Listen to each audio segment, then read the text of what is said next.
인간이 가장 먼저 길들인 가축은 개였습니다.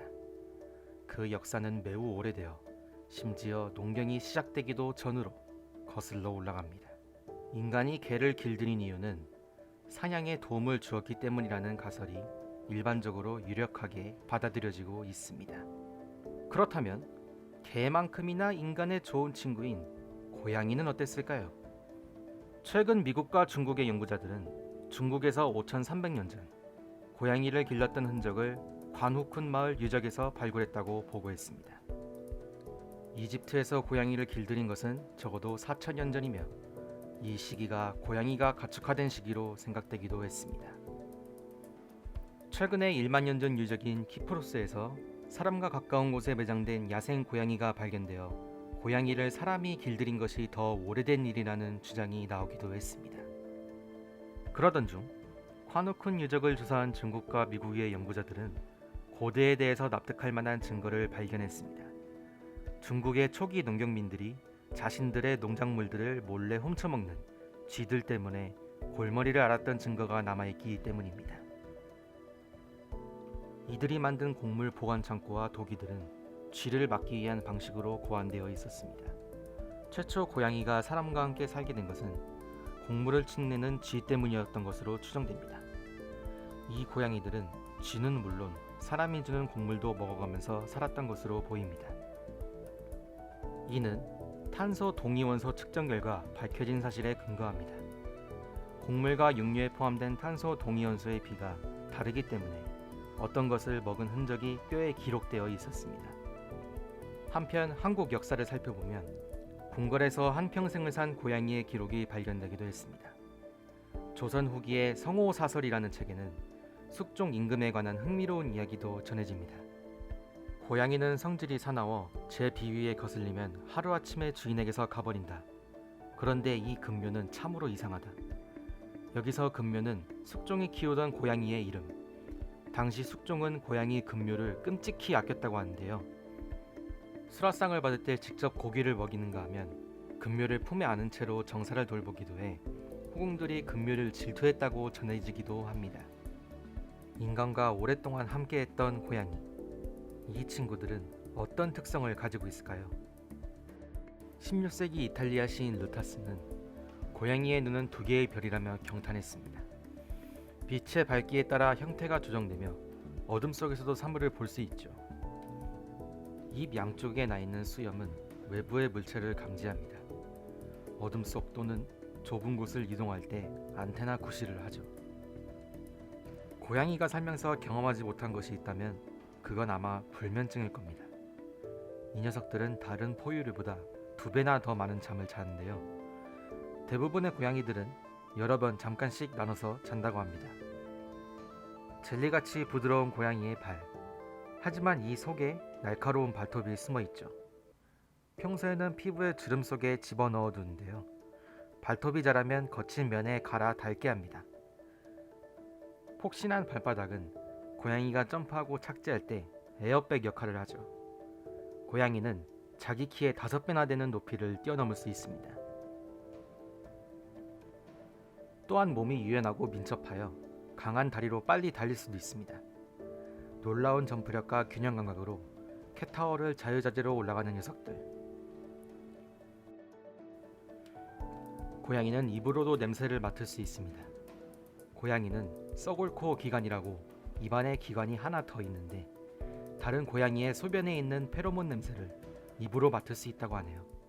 고양이를 키우면서 고양이만의 언어가 있어서 뭐 눈인사라든지 아니면은 꼬리의 모양이라든지 이런 걸로 고양이의 이제 감정이나 기분을 읽을 수 있게 되다 보니까 이제 아이들과 좀 더 교감하는 시간이 많아지고 내가 언어적으로 통하진 않아도 고양이가 이런 기분이구나 라고 캐치했을 때 그 되게 뿌듯함과 뭔가 되게 기쁨, 약간의 희열 이런 것들이 많이 느껴져서 그게 또 이제 말이 통하지 않는 동물과 함께 하는 것의 또 다른 매력이 아닐까 생각합니다. 고양이가 꼬리를 바짝 세우는 것은 지금 행복한 상태라는 뜻입니다. 또한 꼬리를 세워 물음표 모양을 만들면 친밀함과 애정의 표현입니다. 동료를 챙기는 일을 거의 하지 않는 고양이가 나를 따라다닌다면 보살펴야 할 대상으로 생각하는 것입니다.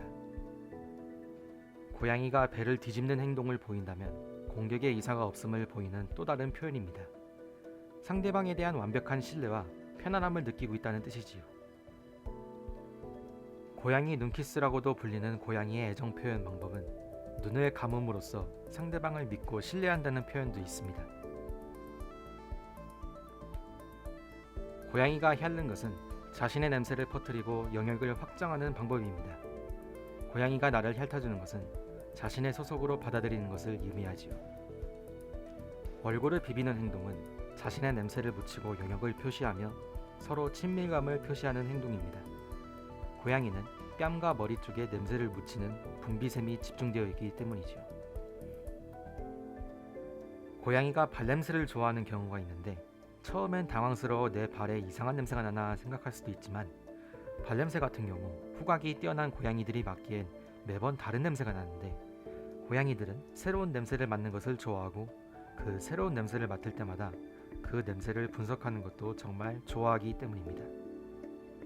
아이들이 발냄새를 맡고 갑자기 입을 벌리고 있거나 멍 때리는 표정을 지을 때가 있는데 그것을 플레멘 반응이라고 합니다. 입안으로 새로운 냄새를 넣어서 서비골 기관을 통해 그것을 분석하는 행동을 뜻합니다. 그리고 고양이를 키우는 집사들 용어도 따로 있는데 그중 몇 가지를 알아보도록 하겠습니다. 첫 번째, 꾹꾹이. 꾹꾹이는 특정 물건을 꾹꾹 누르며 핥는 행동으로 새끼 때 어미의 젖을 꾹꾹 누르며 빨던 행동이 남은 것입니다. 엄마 품처럼 편안하고 따뜻한 대상으로 여기고 있는 것이라고 보면 된다고 하네요. 두 번째, 그르렁. 고양이의 목울림 소리로 보통 평온하고 기분이 좋을 때 내는 소리. 세 번째, 그루밍. 혀로 핥아 털을 관리하는 모습. 네 번째, 우다다. 이리저리 뛰어다니는 모습. 다섯 번째, 맛동산. 고양이는 깔끔한 동물이라 대소변을 지정된 모래에 볼일을 보고 다시 모래로 덮습니다. 배변에 모래가 덕지덕지 붙게 되면 그 비주얼이 과자 맛동산과 흡사하여 그렇게 불리게 되었습니다. 편견의 동물이라고 생각해요.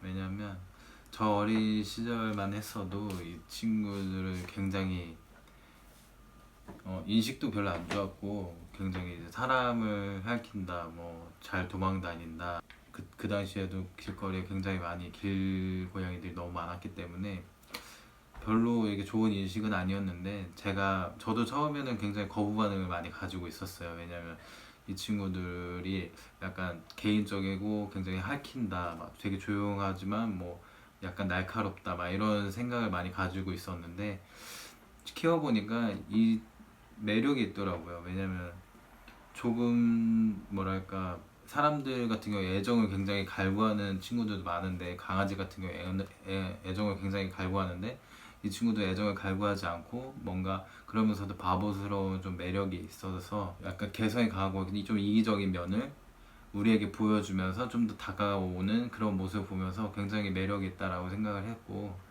뭔가 더 힐링이 됐다라고 생각을 해서 어르신들 같은 경우에도 이 고양이의 편견이 굉장히 심한데 그 편견을 잘 이제 다음 세대들이 깨줬으면 좋겠어요. 지구라는 영역에서 다른 종의 생명과 함께 산다는 것, 서로 양보해야 할 점들이 많은 선택입니다. 우린 너무나 다르지만 또 너무나 닮았습니다. 다른 것과 닮은 것을 조화롭게 보고 상대에게 맞게 배려해주는 것, 그것이 공정과 공생의 최선이 아닐까 싶습니다.